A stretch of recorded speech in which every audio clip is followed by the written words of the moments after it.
Paltrocast. Georgia, how is your day going aside from answering the same questions over and over and over again from media? Oh, I'm having a lovely day. It's very exciting. I'm having a great time. Glad to hear that. Well, congratulations on your work on Strictly Confidential.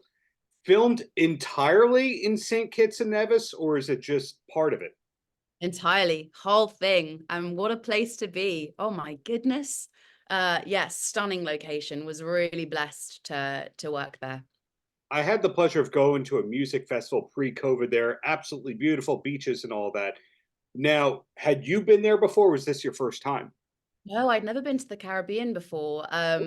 Yeah, so it was a real experience, and I couldn't believe it really. I mean, and as you know, you see in the film, it's so stunning and so beautiful that it almost doesn't look real, which I think really actually adds something to this movie as well, because I think it sort of ties in, like fits in with the theme of things not feeling quite as they seem, you know?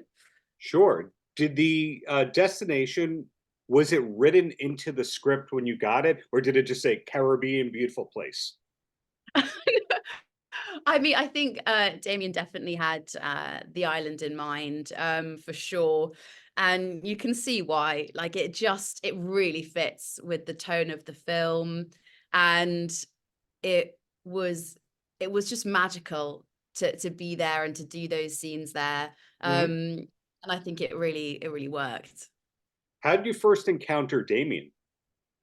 through this through this process of working on this movie, actually read the script, and we had a meeting, and I was thrilled that he wanted me to come on board, and since meeting him, he's become such a dear friend of mine. So this film is sort of extra special for me, because I love him, and it's so lovely to work with people that you care so much about. And yeah, it's just a really important movie for me. It's a very small cast, obviously by choice of the script and the overall story. Is this the smallest cast that you've ever worked amongst for a feature-length film? I think you're right, actually. Yes, I'd never really pondered that before, but I think for a feature, yeah, it probably is actually. But I do quite love that, and I think it really it just the script, you know, it's made that way, and it works. Got it. In terms of that small cast, that kind of means everyone has to get along because there's not really corners to get away from everybody. When you're doing an indie, of course, it has major distribution, but a small cast and an indie, everyone had to get along. So were there chemistry tests and pre-filming hangouts and all that for so everyone got along? You know, we didn't have a chemistry read, but we did. We had I think I arrived, I was away, so I arrived on the island a little bit later, a day or two later than some of the others. But we had a day before we fully started shooting where everyone hung out together, which was lovely. And we had dinner together, and things like this. But I have to say, because obviously the people you work with do, you know, they change the experience in any job, in Sure. any profession, right? But we really lucked out on this film. I mean, like really lucked out. Such a lovely bunch of people.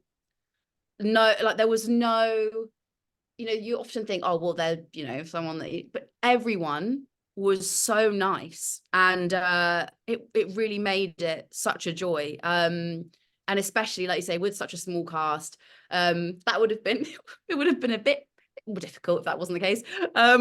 But yeah, everyone was an absolute peach. So it was joyful. We were really lucky. Speaking to your success, I'm calling you successful. You didn't call yourself successful actress or anything like that, Georgia. But you know, you've also had success within the voiceover animated space, within the reality TV space, with the hosting and all that kind of stuff. Was there any hesitation for you taking a grown up role like this, of what people were going to think?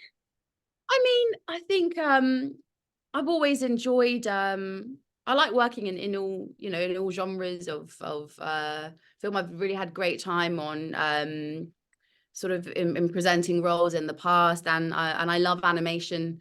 But I also think it's really nice to try other styles, and as you, because I've worked a lot in children's television in the past, I think, but that was also when I was a child, you know, and I think as you age, it's really exciting to explore other avenues, and this was such a great part for me, because I love a film that keeps you guessing. Those are just right up my alley, so this was great.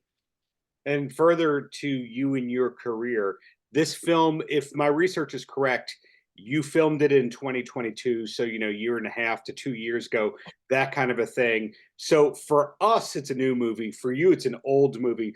Are you allowed to say where we're going to see you next, or is that all under embargo until the Hollywood Reporter and Variety say it's okay to? Yeah, I'm not really allowed to say anything. Might have an untitled Netflix project in the works. Okay, on this untitled project, is your character named Sadie, or are you done with playing Sadies? Oh, I really can't say anything. Well, I didn't mean to strike a chord there. I just think it's funny when you have two different prominent roles with that And first name and all that. it has stuck around for me. I'm very fond of that name. It's got a space in my heart for sure. Fantastic. Well, two quick questions and then I let you go. And the first one is, we don't know a lot about you besides she works a lot, she's easy to work with, that kind of a thing. What's the main passion outside of the acting craft for you? Poetry definitely is where I love acting. It makes my soul happy. And poetry too. I absolutely love it. I love to write it. I love to read it. And that's a real passion of mine.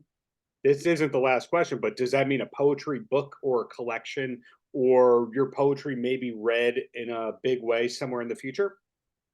I won a competition a couple of years ago, actually, to have a small collection published, and the publisher said that they're gonna publish a bigger one for me, which is really lovely. So I'm working on that at the moment and need to get that submitted to them, and hopefully that'll be in the works very soon. Wow. Okay, so you are full of surprises. The last question: what's the last concert that you went to for fun? The last concert that I went to, oh, it might have been Berlioz. Oh no, it was Noah Khan. Love him. Think he's great. And then Berlioz before that. Okay, good taste. Well, Georgia, congrats again on Strictly Confidential. Looking forward to whatever's coming next, whether it is a poetry book, an untitled series, etc. Keep it up and looking forward. Thank you so much. Lovely to speak to you. Paltrocast.